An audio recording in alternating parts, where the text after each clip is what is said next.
제가 한국에서 전도사 사역을 할 때 섬겼던 교회가 하나 있습니다. 근데 이 교회가 어떤 교회였냐면 벽을 하나를 두고 교회와 절이 붙어 있었어요. 여러분 아마 경험을 해보신 분이 계셨는지는 모르겠지만 제가 그런 교회를 한 2년 정도 섬겼습니다. 진짜 거짓말 안 하고 벽을 하나 두고 한쪽에는 오래된 옛날 절이에요. 그리고 교회인데 이 교회도 그 당시 역사가 한 35년 됐으니까 지금은 꽤 됐죠. 꽤 됐는데 그런 교회가 있었습니다.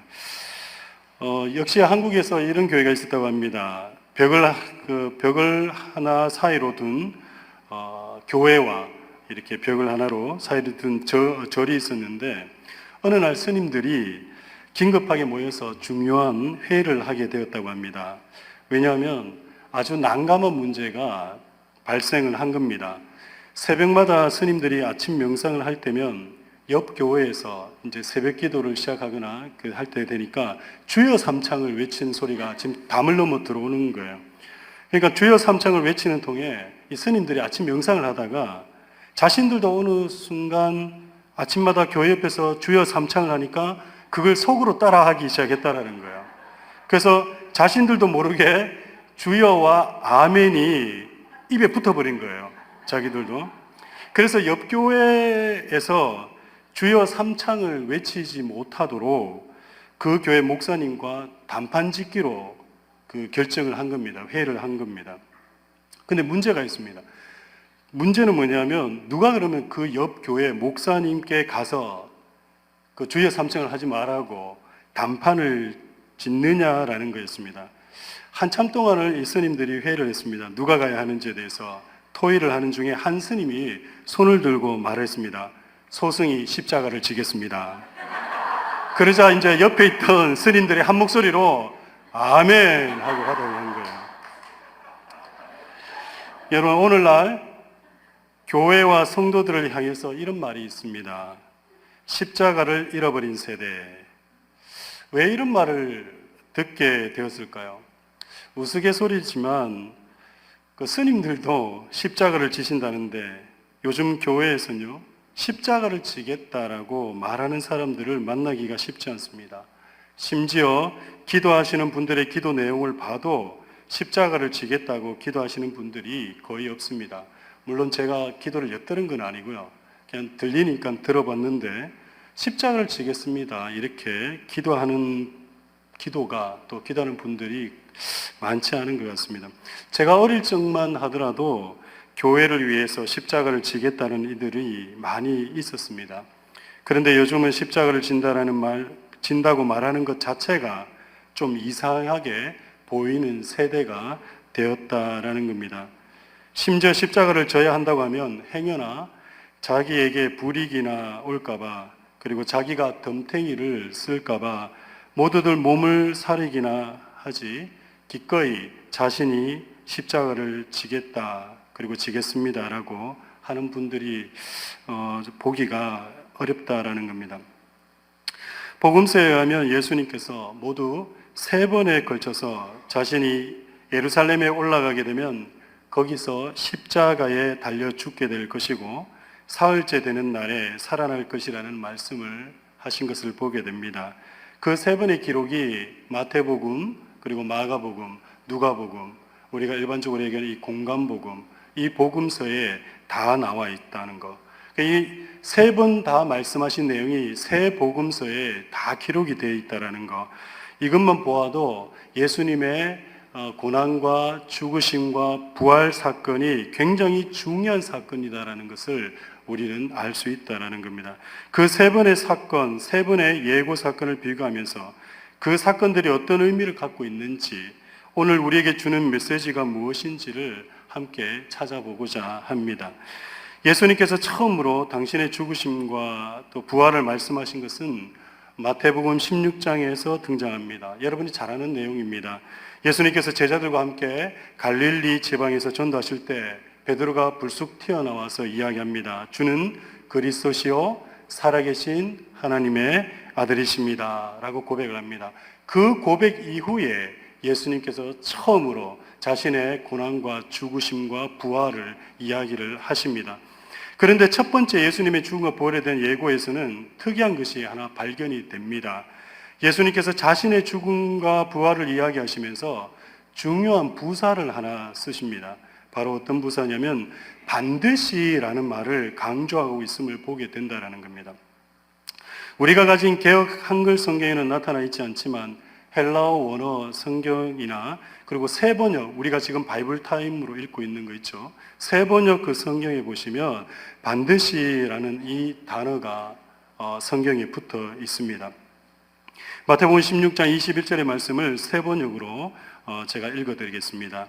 그때부터 예수께서는 자기가 반드시 예루살렘에 올라가야 하며 장로들과 대제사장들과 율법 학자들에게 많은 고난을 받고 죽임을 당해야 하며 사흘째 되는 날에 살아나야 한다는 것을 제자들에게 밝히기 시작하셨다.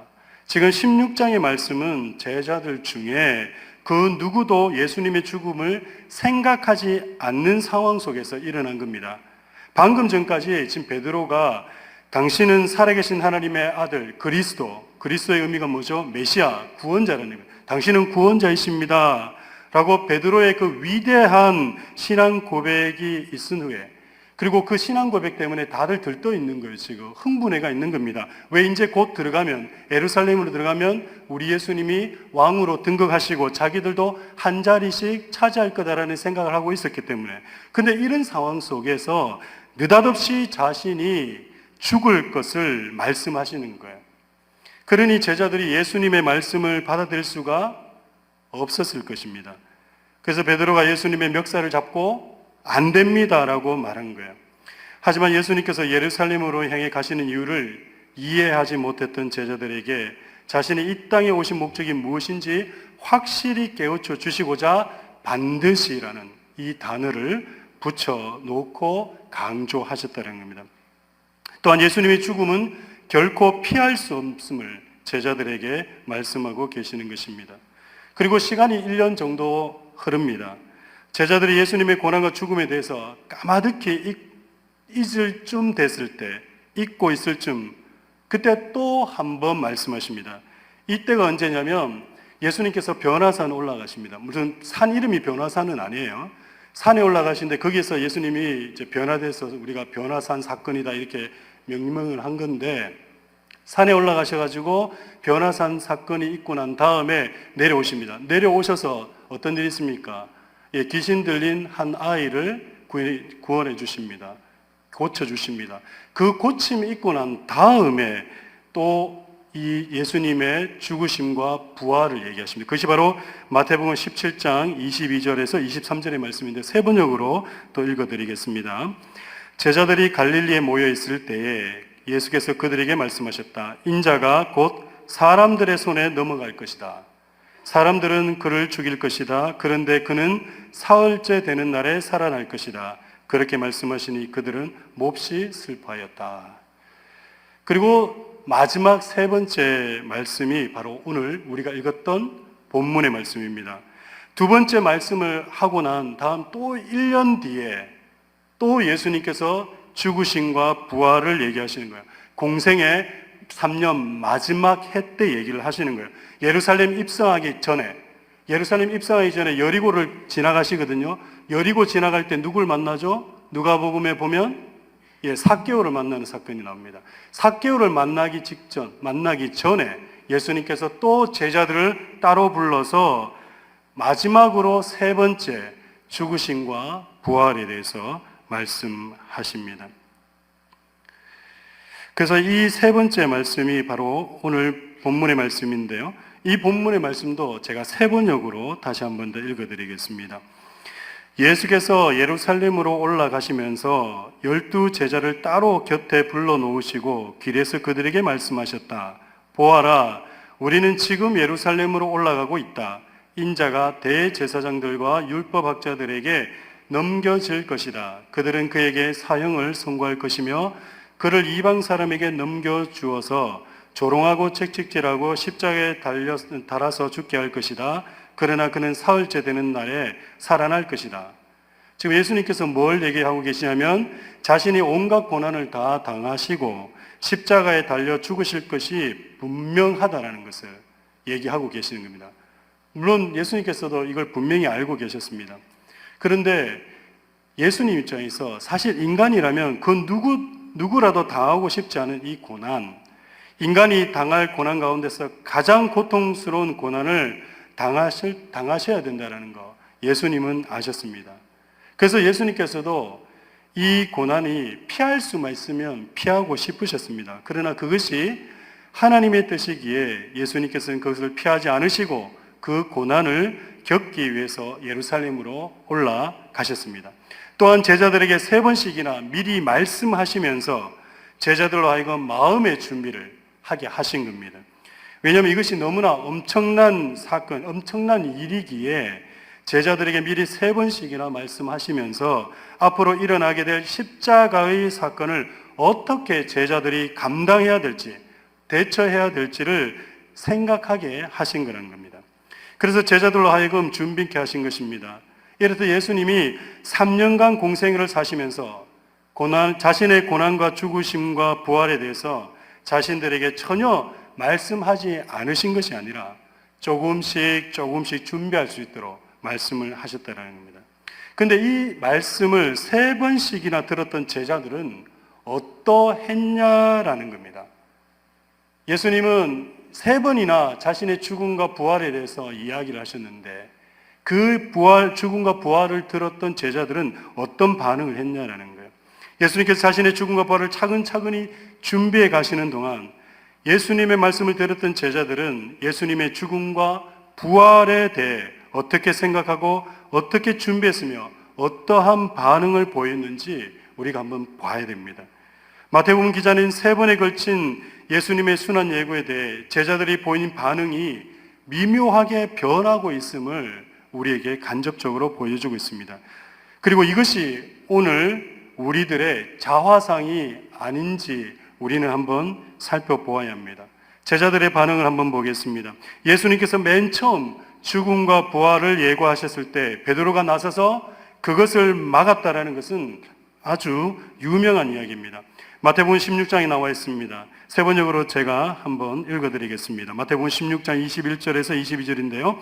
이에 베드로가 예수를 따로 붙들고 주님 안 됩니다. 그러니까 지금 첫 번째 예수님이 죽음과 부활을 얘기했을 때 베드로의 반응이 방금 전까지 뭘 고백했죠? 주는 그리스도시요 살아계신 하나님의 아들이십니다 라고 그 고백을 하고 나자마자 예수님께서 자신의 죽으심과 부활을 얘기했는데 그 얘기를 들었던 베드로의 반응이 이거란 겁니다. 예수를 따로 붙들고 주님 안 됩니다. 절대로 이런 일이 주님께 일어나서는 안 됩니다 하고 말하면서 예수께 뭐 했다고요? 대들었다. 근데 같은 얘기를 마가복음에서는 이렇게 표현합니다. 예수께서 드러내놓고 이 말씀을 하시니 베드로가 예수를 바짝 잡아당기고 그에게 항의하였다. 맥살 붙들고 흔들었다는 얘기예요. 맥살 붙잡고 흔들었다는 얘기입니다. 물론 그 일로 인해 베드로는 예수님께 엄청난 꾸중을 듣습니다. 심지어 뭔 얘기까지 듣습니까? 사탄이라고, 사탄의 자식이라고까지 소리를 듣습니다. 그러나 사실 베드로 입장에서 생각해보면 마땅히 그렇게 할 수밖에 없습니다. 마땅히 그렇게 얘기해야 했던 거라는 겁니다. 자기가 존경하는 스승이, 그리고 그 사람이 그분 붙들고 그렇게 쫓아왔는데 갑자기 죽는다고 그러니까, 그리고 이분이 그냥 평범한 사람도 아니고 능력도 많으시고 병자들도 고시고 죽은 자까지 살리시는 그런 분이신데 예루살렘 성에 들어가기만 하며 왕으로 등극하실 것 같은데 갑자기 자기는 왕이 될 생각을 안 하고 죽겠다 그러니까, 만약에 저와 여러분이 옆에 있었다면 우리 베드로 욕할 수 있는 어떤 자격이 있을까? 우리도 똑같이 반응하지 않았겠습니까? 비록 주님의 크신 섭리를, 하나님의 기쁘신 뜻을 깨닫지 못해서 욕을 먹긴 했지만 베드로가 그것을 예수님께 안 된다고 그렇게 그걸 얘기한 거, 그거 그렇게 무리가 아니라는 거죠. 인간적으로 보면 너무나 당연한 일이라는 겁니다.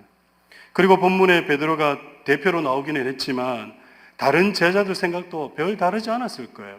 베드로가 기록이 되어 있으니까 베드로만 죽일 놈이 돼버렸지, 사실은 다른 11 제자도 똑같이 그래 생각했을 겁니다. 그러니까 첫 번째 예고가 있었을 때 제자들은 모두 적극적으로 주님의 죽으심과 부활은 둘째째 죽으심에 대해서 십자가 지시겠다라는 거, 그거에 대해서 말렸다라는 것, 적극적으로 말렸다라는 거 우리가 짐작할 수 있습니다. 그런데 같은 말씀을 예수님께서 두 번째 하셨을 때 제자들의 보인 반응이 약간 변화되기 시작합니다. 마태복음 17장 말씀입니다. 제자들이 갈릴리에 모여 있을 때 예수께서 그들에게 말씀하셨다. 인자가 곧 사람들의 손에 넘어갈 것이다. 사람들은 그를 죽일 것이다. 그런데 그는 사흘째 되는 날에 살아날 것이다. 그렇게 말씀하시니 그들은 몹시 슬퍼하였다. 여기서는 제자들의 반응이 단 한마디로 나타납니다. 그들은 몹시 슬퍼하였다. 근데 이 표현이 마가복음에는 좀 다르게 기록되어 있어요. 그러나 제자들은 그 말씀을 깨닫지 못하였고, 지금 예수님이 얘기하신 거예요. 지금 죽으시고 부활하겠다라는 거. 근데 그게 무슨 소리인지, 뭔 말인지 몰랐다라는 거예요. 그리고 예수께 묻기조차 두려워하였다. 첫 번째 고난과 죽음에 대한 말씀을 들었을 때는 그런 일이 일어나서는 안 된다라고 격렬하게 반대했던 그들이 두 번째 들었을 때는 약간 스텝백 합니다. 그리고 몹시 슬퍼하였다. 아니면 깨달지 못해서 그에게 무슨 소리지? 이거 뭐지? 그냥 가슴 철렁하는 그런 마음만 가졌다라는 겁니다. 그러니까 두 번째 예고하셨을 때는 적극적으로 나서서 막아서지 않았다는 겁니다. 그저 어쩔 수 없는 일인가 보다, 그럴 수 있겠네라고 그냥 듣고 흘려 넘겼다는 겁니다. 예수님의 십자가 사건에 대해서 그들은 귀담아 듣지 않았고 소홀히 생각을 했다는 거예요. 소극적인 자세를 취하고 있다라는 거 우리는 볼 수 있습니다. 그리고 오늘의 본문에 나오는 세 번째 죽음과 부활 예고에 대해서 제자들은 어떠한 반응하고 있습니까? 여러분 좀 전에 읽어보셨지만 아무리 본문을 읽어도 반응을 한 것이 있습니까? 없습니까? 예, 없습니다. 어떤 반응도 하지 않습니다. 예수님께서 가장 구체적으로 당신이 어떤 일을 당하게 될지 말씀해 주셨는데도 제자들은 거기에 대해서 아무런 관심을 나타내지 않았습니다.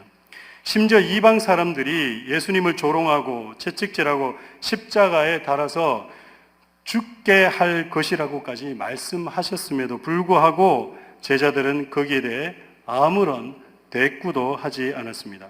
오히려 예수님의 고난과 죽음에 대한 말씀을 듣고 어떤 반응이냐면 그냥 무시하는 분위기라는 거예요. 이게 뭐냐면 매년 한 번씩 들었잖아요. 그러니까 1년 첫 번째 예루살렘 올라갈 때 죽는다 그랬을 때는 절대 그러지 말라고 막 그러다가 올라갔는데 죽었어요, 안 죽었어요? 안 죽었어요. 그리고 또 1년 지났습니다. 또 예루살렘 또 올라가는데 왕이 되는가 싶어가 올라갔더니 또 죽는다 그러니까 뭔 소리지 하면서 가슴이 철렁 내린 거예요. 그런데 작년에도 그랬는데 근데 올라갔어요. 막상 죽었어요, 안 죽었어요? 안 죽었어요. 그러니까 이번에 세 번째 또 얘기를 한 겁니다. 하니까 아예 이제는 우리가 얘기하는 대로 귀뚱으로도 안 듣는 거야. 뭐야 또 저 소리야 라고 얘기를 하는 거예요. 쟤는 맨날 예루살렘에 올라갈 때마다 죽는다라는 소리만 하고 있네 라고 얘기하는 겁니다. 예수님의 공생의 3년 동안 제자들에게 예수님은 매 한 번씩 이 말씀을 하셨습니다. 그것도 예루살렘 방문하시기 전마다 말씀하신 겁니다. 그렇기 때문에 이것을 3년 동안 들었던 제자들은 그 얘기를 들으면서 마음속에 무뎌지는 그런 일이 생깁니다. 매번 올라갈 때마다 저 소리를 하는구나. 심지어 예루살렘을 방문해도 뭐 죽지 않았는데 이번에 또 어떤 일이 일어날까 그런 생각을 했다라는 겁니다. 그러다 보니 제자들의 관심이 지금 예수님의 고난과 죽으심의 의미를 찾는 데 있는 것이 아니라 오로지 자기들이 앞으로 어떤 자리를 차지할지에 쏠려 있을 뿐이었다라는 겁니다. 자신이 모셨던 스승이 죽든지 말든지 상관없는 겁니다. 제자들 중 누가 높은 자리를 차지하느냐에만 관심이 집중되어 있었던 겁니다. 그래서 마태, 누가복음 이 두 군데에 나오는 세 번의 이 고난과 죽음 예고의 기사 바로 다음에 어떤 이야기가 나오냐면 제자들이 자리 다툼하는, 누가 더 높은 자리에 앉을 것인가, 그 이야기가 기록되어 있는 거예요. 예수님께서 이제 곧 예루살렘으로 올라가서 인생의 마지막을 맞이하게 되고, 그리고 그것을 준비하고 있는데 제자들은 자신의 스승이 고뇌와 아픔 빠져서 지금 죽음과 십자가를 붙들고 그러고 있는데, 그는 아랑곳하지 않고 서로 누가 높은 자리를 차지할까 궁리하고 시샘하고 싸우고 있었던 겁니다. 이게 바로 제자들의 모습이었다라는 거예요. 주님의 고난은 나하고는 상관없는 일이라고 생각하고 제 자리만 챙기는 사람들, 이것이 바로 당시 예수님의 제자들의 모습이었던 것입니다. 그들에게는 주님이 고난을 당하는 것은 관심 밖의 일이었던 것입니다. 어쩌면 고난의 의미, 그것은 관심조차 없었는지 모릅니다. 그렇다면 오늘 우리의 모습은 어떻습니까? 여기 계시는 분들은 최소한 신앙생활을 10여 년 이상 다 하신 분들일 겁니다. 물론 그도 안 되시는 분도 계실지도 모르고요. 여러분들은 꽤나 그래도 교회에서 신앙생활 했다라고 자부하시는 분들이시지 않습니까? 여러분에게 한번 물어보겠습니다. 여러분의 가슴 속의 십자가는 어떤 의미로 남아 있습니까? 여러분이 앉아 계시는 이 예배당과 우리 디트로이트 한인연합감리교회는 여러분에게 어떤 곳입니까? 디트로이트 한인연합감리교회는 여러분에게 어떤 의미입니까? 여러분에게 세상이 줄 수 없는 구원을 가져다 준 곳이 디트로이트 한인연합감리교회가 맞습니까? 아니면 예수님의 제자들처럼 자신의 일을 도모하고자 하는 곳이 이 예배당이고 디트로이트 한인연합감리교회입니까? 사랑하는 성도 여러분, 기억은 나십니까? 처음 이곳에서 예수님을 만나고 우리 자신을 죄인이라고 고백했을 때 우리의 모습들을 말입니다. 처음 주님을 만나고 나 같은 죄인도 구원하셨는가, 그 감격에 빠져서 눈물 흘렸던 그때를 여러분 까마득히 잊어버리고 우리는 십자가가 어디로 간지도 모른 채 열심히만 교회에 나오고 있지는 않습니까? 함께 찬양 하나 불러보고 싶은 게 있습니다. 우리 찬양 하나 불러보고 우리 다시 이어가겠는데요. 우리 찬양 한번. 네.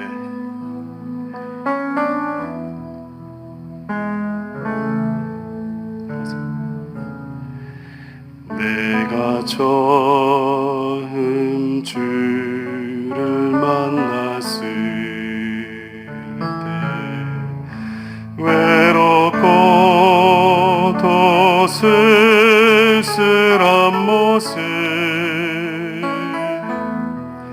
말없이 홀로 걸어가신 길을 영광을 가버린 나그네 정령그 뿌리 내 영체 구원에 나의 영혼도 구원하려나 의심 많은 도마처럼 물었네 내가 주를 처음 만난 날 저는 개인적으로 십자가에 대해서 감이 떨어질 때마다 이 찬양을 늘 기억합니다. 이 찬양의 가사를 보면서 내가 처음 주를 만났을 때 십자가의 그 감격으로 눈물 흘렸었던 거, 그거 잊지 않으려고 발버둥 쳐봅니다.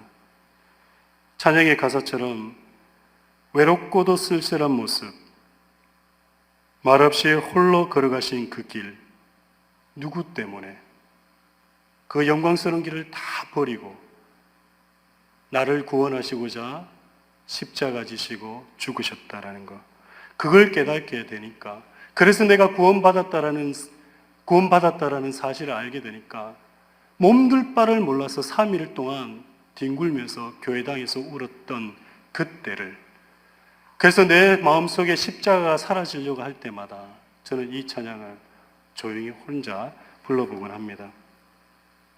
혹시 오늘 이 시간, 오늘 이 말씀 십자가 설교를 들으면서도 혹시 머릿속에 또 뻔한 이야기 한다라고 생각하고 계시는 분이 있으십니까? 또한 우리는 우리 주님의 고난과 죽으심을 어떻게 받아들이고 있으십니까? 교회 성장이라는 미명 아래 정작 중요한 십자가의 의미를 잊어버리고 있지는 않습니까? 찬송가 405장 찬송의 가사처럼 나 같은 죄인 살리신 주님의 은혜가 놀랍다라고 고백했던 순수했던 우리의 믿음을 혹시 잊고 살고 있지는 않습니까? 그래서 예수님의 고난과 죽으심을 내팽개치고 교회 안에서도 오로지 높은 자리만 추구하고 하나님의 영광을 바라는 것이 아니라 나 자신의 영광만을 바라고 있는 것은 아닌지 우리는 살펴보아야 할 때입니다. 사랑하는 성도 여러분, 우리는 날마다 우리 예수님의 고난에 대한 의미를 깊이 묵상하며 우리의 삶을 되돌아보아야 합니다. 십자가를 알지 못하면서 천국이 우리에게 주어지지 않습니다. 교회에서 봉사 잘하면 무슨 소용이 있습니까? 십자가를 잃어버린 신앙으로 열심히 하면 무슨 영화가 우리에게 주어지겠습니까?